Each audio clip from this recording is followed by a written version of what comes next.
que nous voyons, est-ce que je sers le Seigneur comme Dieu le veut? Il n'y a plus que 2 mois pour que nous puissions arriver à la fin de l'année. Qu'est-ce qu'on dira? Que le Seigneur n'a pas accompli? Ou bien est-ce de notre faute? Le temps nous est donné encore ce matin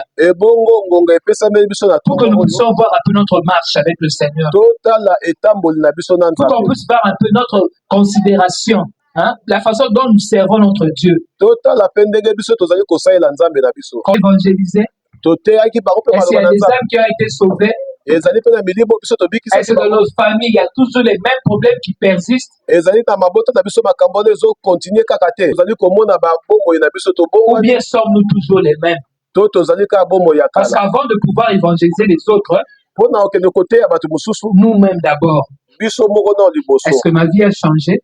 Qu'est-ce que les gens pensent de nous quand on nous voit, nous, qui venons ici à l'église? Qu'est-ce qu'on dit? Sommes-nous des chrétiens, comme on disait aux apôtres, les chrétiens, c'est-à-dire comme Christ?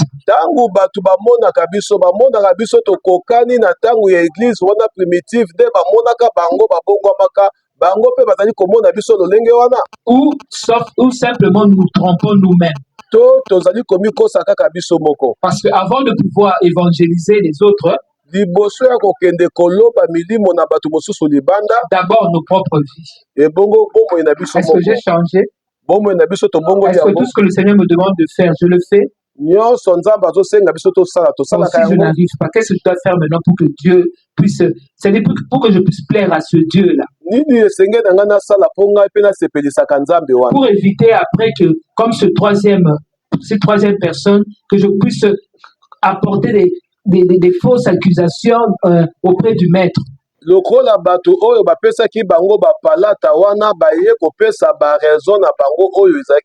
fallait travailler tout simplement.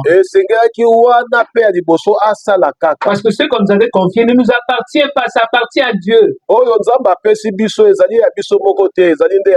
quand quelque chose qui ne t'appartient pas, tu dois le garder jalousement. Tu es comme un intendant, quelqu'un qui garde tout simplement. À un moment donné, tu remettras cette chose à la personne concernée. Dieu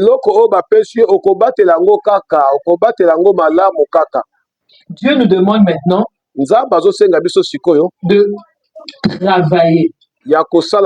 Travailler durement encore. De ne pas regarder ce que j'ai fait hier, mais c'est arrivé le 31 décembre. Qu'est-ce que je dois faire que je n'ai pas encore fait?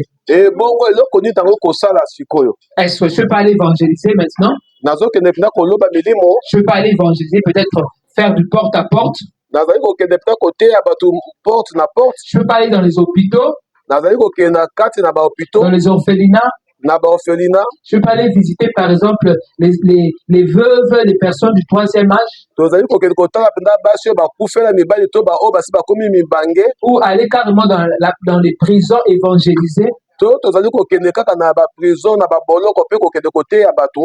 Il est temps de se lever maintenant. Il est temps d'évangéliser maintenant. Parce que lorsque nous voyons ce qui se passe actuellement dans le monde,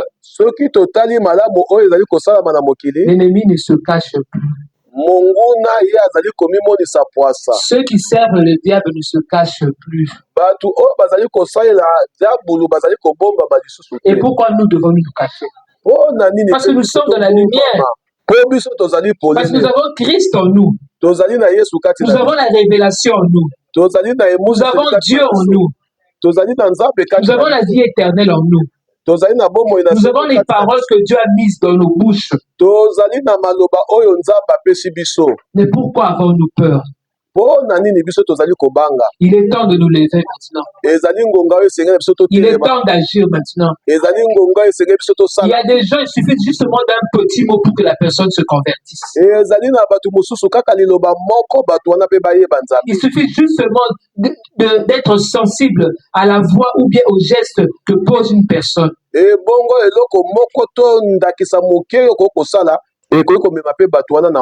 Ah, je me souviens d'une chose. Une maman qui habitait dans là où je travaille. Elle était très malade. Je l'ai vue un jour là devant chez elle. Alors que je rentrais à la maison, j'ai eu cette conviction, moi, il fallait que j'entre. Je suis entré, je l'ai salué. J'ai regardé sa plaie. Quelque chose me disait au moins, prie pour elle. Mais je me suis dit, bon, est-ce qu'elle voudra, elle dira peut-être, ils sont des Nzambi. J'ai hésité, maman aimée. Le lendemain, je réveille le matin. On me dit que la maman est morte.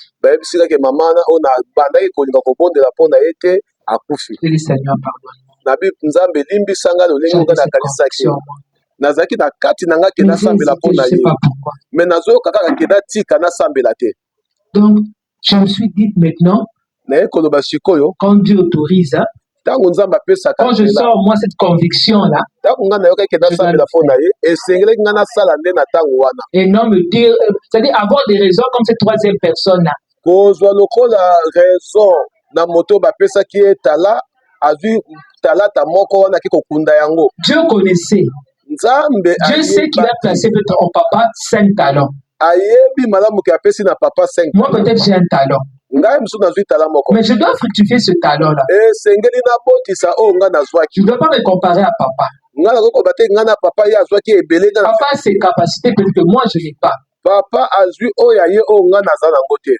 travail, c'est-à-dire il a un parcours qu'il a effectué avec Dieu que moi je n'ai pas encore. Il a des expériences que moi je n'ai pas encore. Moi je suis au début. L'important pour moi de travailler. Je ne vais pas voir comme maman aimée. Non, c'est-à-dire chacun doit travailler selon les capacités que Dieu lui donne. Je ne verrai pas maman Bilonda. Non, maman Bilonda a ses capacités à elle. Moi, je ferai en sorte que ce que Dieu m'a donné, que je puisse fructifier cela. Amos se dit, prépare-toi à la rencontre de ton Dieu. Ce n'est pas de la blague. Nous devons nous préparer. Jour après jour. En tout instant. Parce qu'un jour nous rendrons des comptes à ce Dieu-là. On ne peut pas se cacher, c'est impossible. On ne peut pas se cacher. Qu'allons-nous dire? Parce qu'il nous a tout donné. Tout, nous avons tout. La Bible dit que nous avons tout pleinement en Christ. Donc, tout en Jésus-Christ, dans Christ en moi, nous avons tout. Donc, on a tout, la capacité de témoigner, la capacité de convaincre, la capacité d'évangéliser. On n'a pas d'excuses.